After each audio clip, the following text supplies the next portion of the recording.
ஆண் குழந்தை பிறக்காததால் ஏமாற்றமடைந்து பச்சிளம் இரட்டை பெண் குழந்தைகளை கொலை செய்ததாக கைது செய்யப்பட்ட தாய் போலீசாரிடம் வாக்குமூலம் அளித்துள்ளார். நாகர்கோவிலை அடுத்த ஈத்தாமொழி காற்றாடு தட்டிவிளை பகுதியைச் சேர்ந்த கண்ணன் மனைவி திவ்யாவிற்கு கடந்த மாதம் 22ஆம் தேதி இரட்டை பெண் குழந்தை பிறந்தன.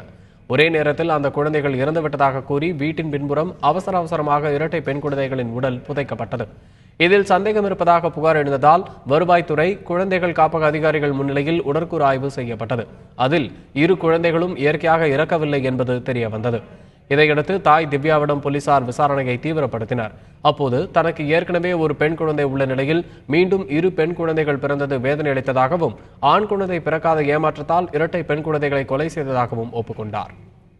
வெள்ளிக்கிழமை காலையில் வர 6 மணிலேருந்து ஆளுக்குள்ளே எனக்கு ஃபோன் வந்தேன்னா நான் கிளம்பி போவேனே. அப்போ எங்கள் அண்ணனுக்கு ஒருத்தனுக்கு ஃபோன் அடித்தேன்.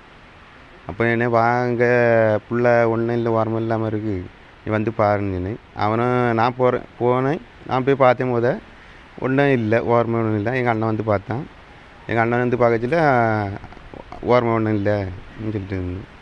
இவனை இந்த மாதிரி நான் கொஞ்ச நேரம் அதில் இருந்துக்கிட்டு ரெண்டாவது அங்கே உள்ள ஆள் சொல்லிச்சு இறந்து போச்சுன்னு சொல்லிச்சு. அழகாக கிடக்கு பண்ணிக்கிட்டாவ மாறு நம்மளுக்கு அதில் உள்ளது தெரியாது. இங்கே செத்ததுக்கு பிறகு கொண்டு வந்ததுக்கு பிறகு ஆஸ்பத்திரிக்கு கொண்டு போகலையான்னு கேட்டோம். அது ராத்திரி 4 மணிக்கு பாலை கொடுத்தேன், கடத்துனேன். அது சிவம் பேத்து ஒன்றும் இல்லை. எனக்கு என்ன வேறு ஒன்றும் தெரியாதப்பா.